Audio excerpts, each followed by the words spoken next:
todos muito bem-vindos ao podcast Como Elas Conseguem. O único que realmente conta como mulheres conseguem conciliar essa jornada executiva de sucesso e também uma maternidade real. Eu sou a Karen Miura, atuo há 25 anos no mundo corporativo como executiva na área de negócios, ao mesmo tempo em que maternei os meus 5 filhos, ouvindo sempre a mesma pergunta: como você consegue? Foi assim que nasceu esse podcast, para que eu possa trazer para vocês outras histórias de como outras mulheres também conseguem. E aqui hoje comigo eu tenho uma pessoa muito especial, uma executiva de sucesso, Dacilene Amorim. Seja muito bem-vinda, seja muito bem-vinda aqui em Orlando também, porque você, assim como eu, também reside no Brasil, mas tem expandido fronteiras, assim como esse podcast. E para começar, para a gente contar para todo mundo que está ali do outro lado da câmera, eu quero saber como essa mulher construiu essa profissional que o mercado hoje vê e que a gente tanto se orgulha. Muito obrigada, Karen, pelo convite. Aqui em Orlando é uma satisfação muito grande poder participar desse podcast com você. Bem, a minha história começa sendo farmacêutica de primeira formação.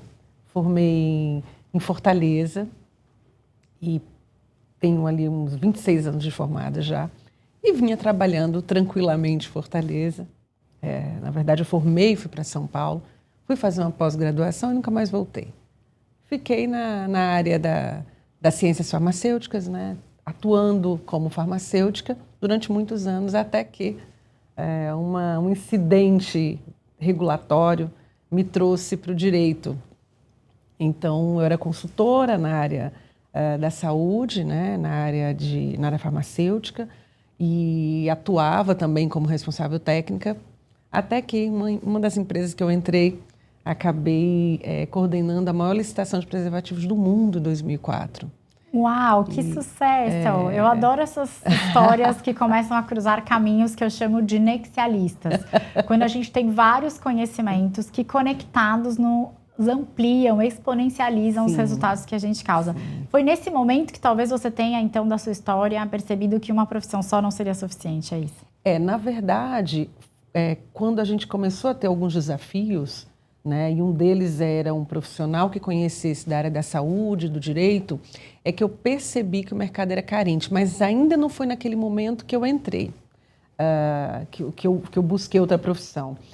E aí eu continuei com aquelas questões, com aqueles desafios que os advogados não conseguiam trazer soluções, porque eles ou entendiam só de direito, né, da parte jurídica, e a nossa norma sanitária, as nossas normas, elas não são normas simples, né, de fácil interpretação. A interpretação dela tem que ser conjunta, né, em conjunto com todo o nosso ordenamento jurídico. Então não dá para a gente interpretar de forma isolada. E as soluções que eles traziam estavam descobertas do ponto de vista sanitário. Eu falei, gente, isso não funciona, porque nós temos essa RDC que diz isso. Então, eu comecei a perceber uma oportunidade de avançar na profissão, não fazendo uma transição de carreira, digamos assim, mas um upgrade. Mas foi justamente no momento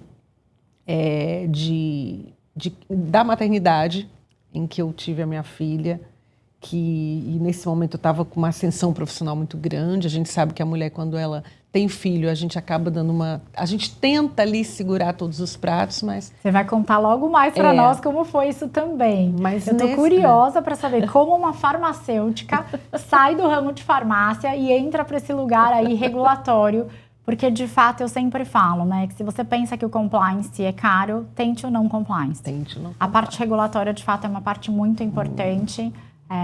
Eu também tenho uma formação jurídica, né, em Direito no Brasil, e certamente eu não atuo nesse mercado jurídico, mas ele me dá muito a base, muito lastro. Sim. E continua me contando se foi esse grande desafio que você está falando que te levou a começar a olhar e perceber essa carência do mercado. Isso. E aí, visionária já ela, hein?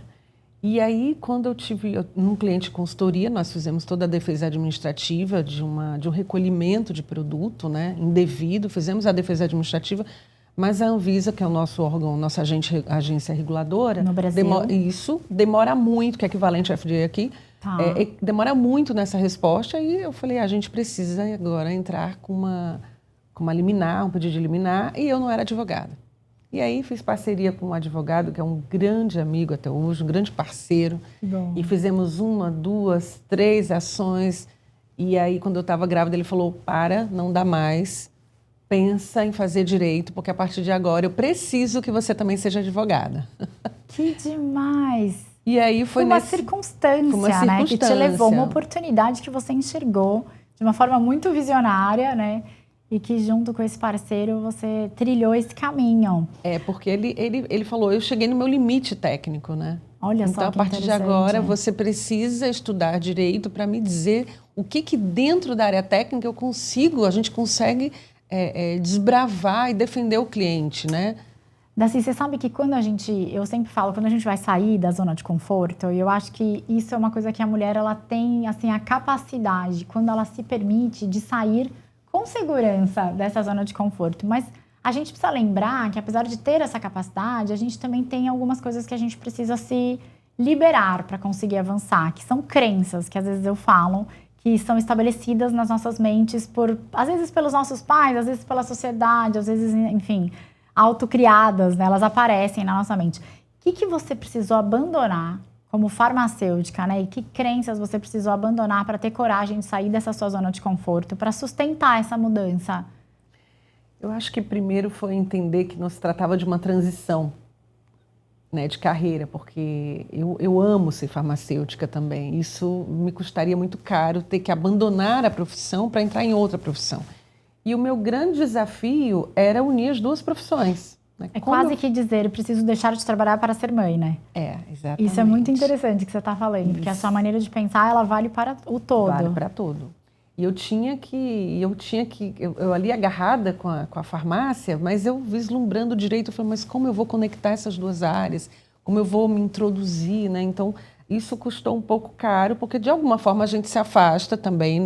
Você tem que selecionar aquilo que você vai manter dentro de uma área e dentro da outra, né? E conciliar. Então, eu tinha que segregar o que eu queria de cada área e conciliar as duas, conectar as duas. E isso era... para mim também não deixa de ser uma transição, porque hoje eu atuo muito na área, né, muito na área do direito, mas as pessoas me viam como farmacêutica, como alguém da área da saúde, né? Como de repente agora eu passo a ser uma briguenta, digamos assim, né? As pessoas, elas não estão, a minha visão, às vezes eu sinto no mundo dos negócios, é que elas não estão acostumadas, elas precisam de referência, acho que é do ser humano, né? No geral, a gente como ser humano precisa de referência. E aí um grande ponto de desafio para quem tem essas carreiras um pouco mais robustas, né, que eu digo, que tem uma musculatura maior para enfrentar desafios diversos, é fazer com que as pessoas no entorno entendam, e isso tem um custo. O que para você foi assim o custo mais alto da coragem que você teve de conjugar essas carreiras, né? E assumir quem você é com toda a sua potência, tanto pessoal quanto profissional? Como pessoal, a gente muda de postura, né? É o que você falou, a advocacia, ela te traz uma musculatura e te traz um empoderamento como mulher também, como profissional, isso é muito importante. E aí tem duas características muito diferentes das duas profissões. Enquanto como farmacêutico você vai até o paciente, como advogado você espera o cliente vir até você, né? E a sua postura muda. Então, você tem que saber receber o cliente e saber que ele tem que trazer algo. Enquanto, como farmacêutico, eu tinha que entregar algo ali de imediato para aliviar o sofrimento dele. Então, eu acho que foi isso. Esse care mudou um pouco. Então, às vezes, até a minha sócia fala, você não é mais farmacêutico, você é advogada, o cliente tem que vir até você, ele tem que trazer os elementos para você, né? Então, isso acho que custa um pouco caro, porque a gente tem que ter aquele cuidado com o cliente, mas a gente não pode tratar ele também como um paciente, né? Senão você se torna responsável pela trajetória dele dentro daquela circunstância. Parece um grande desafio e eu tô sentindo essa dor realmente. Eu não tinha nunca parado para olhar por esse lado da persona, né? A postura em relação à persona, o quanto isso mudaria de uma profissão para outra. Que interessante isso. Agora me fala, o que te fez continuar, né? Ao invés de parar, que parecia tão mais fácil nesse lugar, quando a gente pensa nesses desafios? Algumas vezes eu pensei em suspender, nunca parar essa nova trajetória, né? A faculdade não é fácil. São 5 anos, minha gente, são 5 anos. Eu fiz direito, tirei o AB. Não é fácil, realmente, para quem já tinha uma profissão, né? Que já estava, né, estabelecida. Exato. E assim, atuando como profissional também. Então, de um lado, era uma profissional com, né, poder de decisão, com ali buscando estratégia, resolvendo questões dos clientes, né? E, ao mesmo tempo, eu era uma aluna que tinha que fazer trabalhos, estágios. Uma estagiária, uma júnior. Imagina você fazer um trabalho manual, manuscrito, né? Que a professora pedia, de repente a tua filha de 1 ano ia lá e riscava tudo e você não tinha como, né? O que você vai... Então, a gente tinha esses desafios. Uma outra questão também, eu lembro que no aniversário da minha filha, sempre eu estava em semana de provas. Ai, gente, produção, então, porque isso, né? Então isso. E aí eu tinha que fazer todo esse preparo depois, que não dava para conciliar, porque eu trabalhava, tinha faculdade, tinha as atividades, né? E tinha que ser mãe, tinha que maternar, né? Tinha que me preocupar ali com as tarefas de casa, dela, né? Enfim, toda a vidinha dela. Você já está contando um pouco essa parte e eu quero muito saber, primeiro quando você fala de você já ser uma profissional na primeira profissão super sênior e depois, na segunda profissão, você voltar aí para o banco, né, júnior, numa posição mais júnior, me lembrava eu durante a minha história materna. Porque quando o Léo tinha 7 anos, eu tive a Rafaela. Quando a Rafaela tinha 7 anos, eu tive a Eduarda. Eu me sentia sempre voltando e eu dizia, não é possível que eu não fico outstanding, que eu não fico sênior aqui nessa profissão. E a gente sempre volta para estaca zero. E aí a gente entra com esse raciocínio que eu trouxe nesse tema materno, né? Quantos anos a sua filha tinha quando você decidiu cursar direito? Ou, na verdade, você teve ela depois de tomar essa decisão? Que momento a gente cruzou a maternidade aí com essa história? Ela tinha 1 ano e 3 meses quando eu decidi entrar na faculdade de Direito. E durante toda a minha vida, eu sempre pensei que se eu tivesse um filho, eu queria, pelo menos os 2 primeiros anos, dar-lhe atenção total, né? Que eu acho que toda a fase da criança é importante, a adolescência também é desafiadora. Mas acho que esses 2 anos são muito, muito mais importantes do ponto de vista de criar uma base ali de segurança para a criança.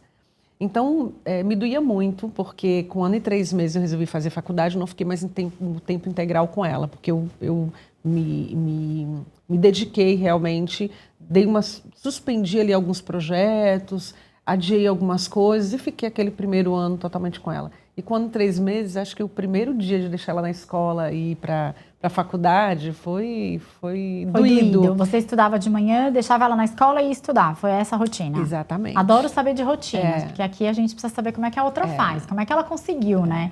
Com uma bebê de 1 ano e 3 meses, ter a coragem de começar a faculdade e depois de ter tomado essa decisão, organizar essa rotina. Saía da faculdade, pegava ela na escola. Pegava ela na escola. E aí você acordar de manhã, né? Que é um bebê ainda, né?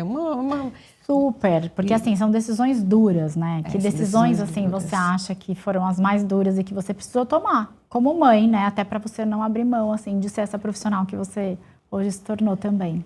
Eu lembro de 2 momentos que me custaram muito caro. Ela tinha, acho que 2 meses, eu tive uma reunião no Sul, de um projeto já em andamento, né? E eu não podia faltar, eu precisava, era na área de regulatória, a gente estava desenvolvendo um protetor de seio, que foi nesse período também de gestação, que eu criei um produto aqui para o Brasil. Desenvolvi um protetor de seio. Para o Brasil, né, no caso? Lá para o Brasil, não aqui, lógico. Boa. E lá para o Brasil, para que as mães conseguissem ter um protetor de seio melhor, porque eles Para amamentação. Para quem não não... sabe, eu me formei, inclusive, como consultora em amamentação, né? Depois de 4 amamentados, existe um protetor, como aquele de menstruação da mulher, para o seio, porque o leite simplesmente ele vaza, né? Ele vaza? Então ele vaza muito o leite. Esses protetores são, assim, necessários, muito necessários e super úteis. E como executiva, né, eu ia para algumas reuniões, imagina, e já aconteceu, mulheres, né, que estão amamentando, você está numa reunião, passou o tempo da reunião, vaza. É extremamente constrangedor, né? E tem absorvente que não funciona tão bem, molha a roupa, e a pessoa está trabalhando. Eu acho que todos esses temas são importantes, tanto para a indústria nos ouvir, né? E especialmente explorar o mercado materno, mas o mercado materno especialmente, que é o grande público, inclusive, do ponto de vista de capital financeiro, né? Consumidor de bons produtos, o que trabalha, o mercado corporativo, de mulheres mães que trabalham e que precisam desse suporte de produtos para poder ter a sua carreira e continuar avançando sem ter o impacto, né? Sim, isso não ser um pênalti, a maternidade não ser um pênalti ali na carreira. Pênalti de penalidade. Porque imagina você estar numa reunião e você está com um protetor de seio e aí você... Essa era uma das minhas grandes preocupações. Eu amamentei sempre, eu tive amamentações estendidas, 3 anos, etc. Eu sempre tive esse medo. E é chato você já está ali, não é se recolocando, mas querendo dizer, olha, eu dou conta mesmo sendo mãe, né? Sim. E aí, de repente, vaza, é extremamente constrangedor. É um lugar de vulnerabilidade, né? Sim, claro. Então acaba trazendo, né? E a gente fica tensa, né? Essa reunião tá boa, eu preciso falar, daqui a pouco a minha apresentação, espero que não vaze, né? Espero que não esteja molhada nesse momento. Isso. E é um produto para esse tipo de público que o público paga. Eu pagaria, né? Vou contar uma coisa que eu nunca contei em nenhum dos episódios dos podcasts, que, aliás, por favor, curtir, seguir o canal. Nós estamos com quase 20 mil seguidores. Esse tema é muito importante. Nós não tínhamos um podcast à disposição para tratar do tema materno de carreira e de sucesso e de empresárias no mundo corporativo. Eu utilizava, com medo, exatamente por esse assunto do protetor de leite, um colete. Então, quem já trabalhou comigo e me viu, assim, nos primeiros 3 anos, usando camisa, camiseta e sempre um coletinho por cima, super estiloso, que para todo mundo era moda, para mim era simplesmente quase que um colete, uma armadura de segurança, exato. Mas fica a dica também. Isso ajuda e pode resolver muitos desafios, né? Nesse lugar. E foi nesse momento da gestação, dessas reuniões, né? Que também você começa a vazar antes, né? Durante a gestação, que eu acabei desenvolvendo um produto. E um desses produtos, ele é um produto que tem um adesivo. Então, era adesivo, que geralmente eles são discos soltos. É verdade. Com cristal de absorção que não absorvia muito, não retia, porque você tem que absorver e tem que reter. E tem que virar gel, Então, isso foi um dos diferenciais. Então, esse adesivo, então a mãe consegue colar no sutiã. Então, ele não vai ficar, né, saindo do lugar. Isso. Os cristais diferenciados, né, são cristais de gel bem diferenciados. E um outro diferencial que me incomodava muito, ter que levar a caixa e ter que tirar uma. Eu falei, gente, por que isso não é embalado? Então, eu sugeri a embalagem impar, como uma embalagem do absorvente. Eu tenho uma coisa muito legal para contar. No Brasil, nós estamos hoje em Orlando, né, na Flórida, aqui nos Estados Unidos, mas no Brasil nós tivemos o ano passado a reforma tributária do consumo, sobre todos os impostos que incidem sobre bens e consumos. No ano retrasado, quando a reforma tributária ainda estava na fase de projeto de lei, eu tive a oportunidade, como diretora de uma associação chamada WCFO Brasil, que reúne mais de 200 CFOs, vice-presidentes de finanças associadas. Eu sou diretora de relações institucionais, estou diretora eleita de relações institucionais delas. Nós tivemos a oportunidade de encampar um pedido, né? Um projeto dentro desse projeto de lei, que é a cesta básica da mulher. Os absorventes, inclusive esse é considerado absorvente, porque é tudo por uma classe de NCM, eles são isentos de tributação. Então, nós entendemos e nós nos juntamos a muitas empresas de auditoria, as 4 Big Fours, inclusive, me ampararam com estudos matemáticos financeiros. Existem mais 2 estudos e censos, um tropicalizado para o Brasil, através do censo de 2023, e o outro de MIT, aqui dos Estados Unidos, que provam que todo produto, né, destinado a esse público feminino que trabalha no mundo corporativo, que consome produtos, né, por ter condições inclusive financeiras, eles aumentam o PIB do país, a economia, em mais de 13%. Ou seja, se você tem uma empresa e destinar produtos para esse público, né, e destinar para esse foco, certamente você também vai ter o seu faturamento aumentado, porque é um público tomador de decisão. Sim. E quanto mais produtos de qualidade como esse estiverem sendo destinados ou chegando ao conhecimento, porque eu acho que o grande ponto às vezes a gente tem os produtos. Muitas mães podem estar escutando esse podcast agora e nem saber que esse produto com o gel, com o adesivo, ele existe. Então, essa informação também é bem importante. E me lembrou de falar de que esse é um produto que hoje faz parte da cesta básica da mulher. E bacana. Que a gente teve o privilégio ali de poder encampar com muito estudo, né, junto ao Senado e fazer parte. Uma questão agora relacionada, porque você transita entre advogados né, entre profissionais da saúde, entre magistrados, que são os juízes ali do seu dia a dia, né? Públicos, assim, muito diferentes. O que você sente que por você ter esse conhecimento mais amplo, né, e eles terem conhecimentos ainda nichados, eles ainda não perceberam sobre esse contexto, e por isso eu abri ele falando, inclusive, sobre reforma tributária, né? O que eles ainda não perceberam sobre saúde, medicamentos e responsabilidades? Eu penso que eles não perceberam o quanto o medicamento ele pode causar danos. E a gente tem um consumo, o Brasil tem um consumo absurdo de anti-inflamatórios. Aliás, fomos considerados um dos países mais ansiosos do mundo, né? A gente tem consumido medicamentos tarja preta numa quantidade muito maior. Isso é um indicador, né? Nós estamos mais depressivos, estamos mais ansiosos. Qual que é, né, por que isso está acontecendo? Essa é uma questão. E cada um deles, para todos eles eu falo de medicamentos, mas eu falo de responsabilidade, tento buscar ali, trocar informação e passar informação daquilo que eles não sabem. Por exemplo, o judiciário em especial, é muito difícil para eles entenderem o que é a diferença de um medicamento off-label, por exemplo, e um medicamento on-label. Né? Já explica também aqui para a nossa audiência o que é um medicamento off-label e on-label. O medicamento on-label é aquele medicamento que tem registro no Brasil, que está devidamente regularizado. E o medicamento off-label, que usando uma definição mais ampla, é tudo aquilo que é fora de bula. Inclusive os medicamentos que não estão registrados no Brasil. Por exemplo, manipulados, ou seria errado a gente falar manipulados? Não, por exemplo, se o manipulado for uma concentração diferente daquela que está em bula, né? Vamos supor, o médico quer prescrever 50 miligramas, mas o medicamento só existe no Brasil com 100 miligramas, né? Ou aqui nos Estados Unidos, por exemplo, também isso é considerado off-label, e ele quer prescrever 50. Então ele pode mandar manipular um medicamento, porque ele vai fazer o uso off-label, o uso diferente do que está em bula. Ótimo você ter comparado os dois países, né? O que de repente os Estados Unidos, né, ou fazem de melhor que o Brasil, ou vice-versa, quando a gente fala de negócios assim na área da saúde, né? A gente ainda tem uma vantagem competitiva em alguns dos dois países. Como que você enxerga isso?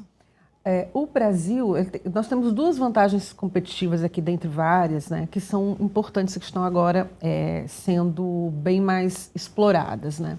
O fato de nós termos uma simetria regulatória, né, em que eu tenho do norte do país até o final, né, até o Igapó, não é isso?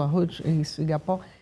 Nós temos, que é o Chuí, né? Cada um vai ser... Exatamente. Então, no Brasil todo, as normas sanitárias, elas são únicas. Os municípios só executam. Aqui nos Estados Unidos, ela é fragmentada. Então, cada estado vai ter uma norma regulatória que não, né, que pode ter uma na Flórida, outra em outro estado, por exemplo, e que às vezes fracionam o controle, não deixam de ser controladas, mas, por exemplo, se eu sou brasileira e quero lançar um produto aqui, eu tenho que ter um especialista que saiba qual é o estado que eu quero introduzir o produto e quais são as regras daquele produto. E que se eu quiser, as normas, né, que incidem aquele produto, se eu quiser expandir, eu também tenho que ter alguém que conheça as normas dos outros estados. No Brasil, não. Se você quiser introduzir o produto, você tropicaliza e ele vai ser aceito daquela forma no país inteiro. Então, a gente tem as nossas normas sanitárias, elas centralizam todo o controle na Anvisa. Então, isso facilita muito. Uma segunda questão que nós temos, é o único país do mundo, que é o país mais miscigenado do mundo. E o que isso traz de informação para a indústria farmacêutica? Se eu testar um produto naquele país, eu vou ter informações de como o asiático responde, como o africano responde, né, como o judeu responde.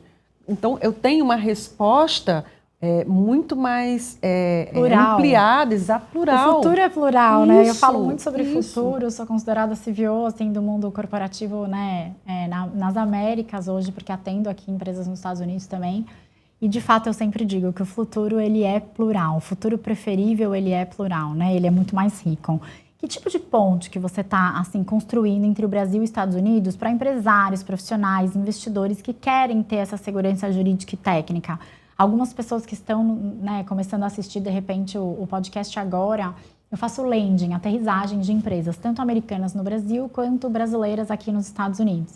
E muitos parceiros foram se conjugando aqui no meu ecossistema nos últimos anos, nos últimos 3 anos, para ser mais exata, para que esse landing, essa aterrissagem fosse sempre mais suave, mais confortável. E aí, hoje eu cruzo com a Daci, que também faz parte aí desse ecossistema de parceria, porque vocês já entenderam o quão é importante essa parte, né, jurídica para esse tema. E o que você está munindo, assim, de possibilidades e oportunidades entre esses dois países? Conta para eles também, para eles terem essa mesma informação que eu tenho. O que a gente tem percebido, para quem quer investir no Brasil, é uma dificuldade em buscar pessoas de confiança. Então, acho que o primeiro ponto é dizer, olha, temos elementos aqui que você consegue identificar que somos pessoas, né, o nosso escritório é confiável. Eu acho que isso é um grande desafio, né? A confiança não está ali, né, gravada. Em segundo, a gente tenta atender o cliente com o maior número de serviços possíveis dentro do próprio escritório. Então, ele pode, através do nosso escritório, a gente consegue abrir a empresa e entregar a chave. A gente consegue viabilizar a abertura dentro do Brasil nos órgãos controladores, se for sanitário também. Conseguimos as licenças necessárias e também, juntamente com uma equipe especializada, atuar na gestão e como administrador dos negócios no Brasil. Cruza para mim, aí eu vou voltar um pouco, se quiser apresentar sua filha, falar nome ou não, idade, essas coisas para as pessoas irem localizando, né? O que dentro desse contexto, porque a gente percebe que a gente nunca é robusta num lugar só. Não. Né? Eu tenho acompanhado aí suas férias aqui nos Estados Unidos. Eu cheguei de Nova York, agora você está indo, né? Eu até brinquei que a gente quase se cruzou lá. O que a maternidade trouxe e o que você também levou dessa sua experiência profissional para a maternidade? Que te faz ser tão, né, coerente assim, inclusive? Nasce uma mãe quando nasce uma criança, né? Então a gente vai aprendendo junto. Eu observo algumas falhas na minha conduta, mas porque também a gente como mãe se sente muito culpada, né? Por exemplo, às vezes eu deveria ficar mais com ela do que atender um cliente que não ia levar a nenhum negócio. Então, isso é um desafio. Mas eu acho que a organização, assim como você trabalha no teu negócio, que você tem horário, que você tem uma agenda, né? Que você tem que fazer aquilo andar dentro de uma composição organizada, o filho também é isso. Então, você tem que olhar para a saúde, você tem que olhar para a educação, você tem que olhar para o tempo de qualidade. Isso é muito desafiador, porque quando a gente chega do trabalho ali umas 9, 10 horas, geralmente a gente tem horário para chegar em casa, né? A criança tem de você, ela não tem o melhor. Ela tem uma mãe moída. Como é que você organiza isso para não colapsar? Eu tomei uma atitude recente assim, dos últimos 6 meses, a pedido dela. Primeiro, a não trabalhar sábado e domingo.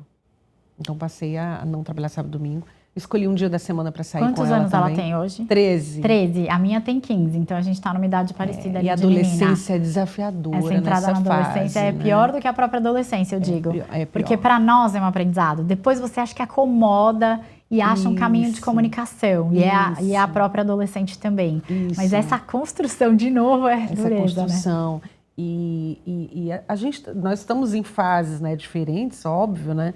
E as mães são diferentes, né? Então, nem todas as mães da escola são advogadas e tem essa publicidade toda, né? Eu percebi, ontem ela falou isso para mim, inclusive, que isso incomodava ela. Mãe, essa exposição. Você ser advogada me deixa muito constrangida na escola. Eu falei, ué, mas por quê, né? Achei que fosse algo positivo, né? Ela falou, mãe, porque todo mundo tem medo de você. As mães têm medo de você. Eu falei, mas elas todas conversam comigo, gente. Eu já ouvi essa frase. Mãe, mãe, as pessoas têm medo de você. Tem medo de você. Eu falei, mas eu não... Né? Ela falou, mas é o jeito. Aí onde é aquela parte do empoderamento e a gente acaba sendo masculinizada. Né? A gente se masculiniza de alguma forma. Porque para você impor respeito, às vezes, você precisa ser um pouco mais rígida. E no mundo corporativo, você deve passar por isso também, muitas vezes a gente tem a gente tem que demonstrar que a gente está de igual para igual. Infelizmente, a gente ainda tem que fazer isso, né? A gente ainda é questionada a nossa capacidade pelo nosso gênero, não é verdade? Muito. E às vezes inconscientemente, às vezes não, às vezes por uma falta de cultura da pessoa, né, que está do outro lado da mesa. Eu sempre, foi uma luta para mim, eu sempre busquei, mesmo em mesas desafiadoras, trazer o meu lado feminino para as mesas, né? Agregar, eu digo até materno, mais do que feminino. Então, todo mundo que trabalhou comigo sabe que existe uma postura e uma figura robusta, né, de grande musculatura ali atrás, mas também consegue, e eu lutei para isso, porque não foi trivial, assim, não foi comum. Eu consegui sustentar de alguma maneira, ao mesmo tempo, um lado mais carinhoso, um lado mais amoroso, eu digo, né? Porque eu sempre digo que quando os ambientes estão mais difíceis de lidar é quando eles mais estão precisando de amor naquele ambiente, né? Sim. Mas o que você falou é a verdade. A gente ainda tem essa necessidade de, às vezes, precisar se posicionar de alguma forma. Mas eu sempre brinquei com a minha filha, olha, eu acho ótimo as pessoas saberem que você tem uma mãe e terem medo dessa mãe. Só me tranquiliza, eu brinco com ela, pra ela parar de... Falei exatamente isso pra ela ontem. Eu só me tranquiliza isso, viu, Rafaela? Falo pra ela. Eu falei, que bom, ninguém vai mexer com você. Isso, tá tudo certo então, eu falei, né? que bom, meu plano deu certo, né? Acho que é um pouco disso. Agora, tem também uma questão nesse lugar de o que a gente aprende muitas coisas, né? Até porque a gente não quer causar medo em ninguém. Não. E a gente sempre tenta ir no caminho do meio. O que você não faz mais? Assim, mesmo que isso custe um crescimento mais rápido na sua carreira. O que eu não faço mais? Aquilo que me deixa desconfortável profissionalmente, eu não faço mais. Por exemplo, eu não consigo defender operadora de saúde na negativa de pacientes que buscam acesso a medicamento. Não dá. Por dinheiro nenhum. Eu não tenho como ir, porque aí entra a parte farmacêutica também.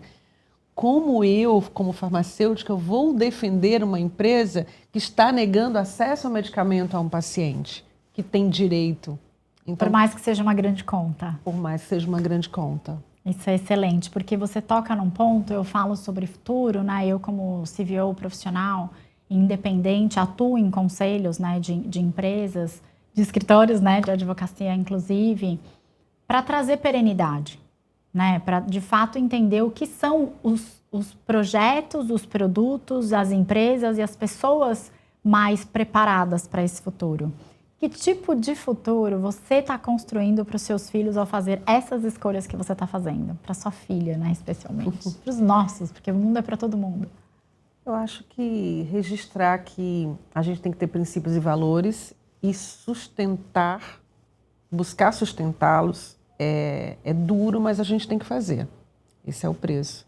Então, eu falo que no nosso país, ser honesto e ter princípios e valores custa muito caro. Custa muito caro porque às vezes a gente deixa de fechar negócios rentáveis, né? Deixa de rentabilizar de alguma forma e não de uma forma honesta muitas vezes, porque você sustenta princípios e valores. Então, o que eu quero deixar para minha filha é isso. Sustente, ainda que isso lhe custe caro. Financeiramente, especialmente, que é o que às vezes as pessoas se pautam para tomar decisões e eu não acho que seja a origem, né, ideal para se tomar uma decisão. E agora, que mensagem que você deixaria, né, para essas mães que querem crescer, seja aqui nos Estados Unidos ou no Brasil, né, mas que tem esse medo e desafio de repente, ou mudar de carreira, ou agregar conhecimento para que a sua carreira seja mais extraordinária ainda, que foi na minha visão o que você fez. Exatamente. E que ela possa perceber que é muito possível sim, porque eu consegui, você também conseguiu e assim elas também conseguem. Sair da zona de conforto não é fácil, mas muitas vezes é justamente durante esse processo de busca, né, tentar fazer um upgrade ou até fazer uma transição de carreira, que a gente acaba se reencontrando, se reconectando. Então, com muita segurança, com muita tranquilidade, sem pressa, né? Se você consegue dar um passo para frente, outro bem calçada, você vai chegando no lugar. Não é a rapidez que vai fazer com que você tenha sucesso, né? É a firmeza. Então, o que eu digo é que não tenha medo, vá, encare. A gente vai ficar com o coraçãozinho ali, eu deveria estar mais com minha filha, com meu filho, isso vai acontecer. Você fazendo transição ou fazendo upgrade ou não, porque mãe sempre vai se sentir culpada. Mas vai em frente que Deus, acho que tem uns anjos especiais que ajudam as mães, né? E tem eles vão anjos seguindo. que ajudam as mães, existem calendários materno executivos que ajudam as mães, Sim. existem livros e planos de futuro que ajudam as executivas mães a seguirem lá. Eu tenho muito orgulho hoje de deixar esses 2 livros de presente para você, que veio trazer essa história de vida e de sucesso e que, de fato, é um presente, gente, um presente para todas nós. Muito obrigada, Karen. Eu sempre digo que o futuro, juntos somos mais fortes, né? Eu tenho até um evento que chama Stronger Together anualmente, falando de muito sucesso já. E eu sempre falo que se o futuro ele pede intenção, hoje a minha aqui foi trazer mais uma história de sucesso que mostra como é possível você também atingir o seu futuro preferível. Quero agradecer ainda ao meu super parceiro da Drix Media Group, que oferece aqui hoje esse episódio para todas nós. Vamos juntos!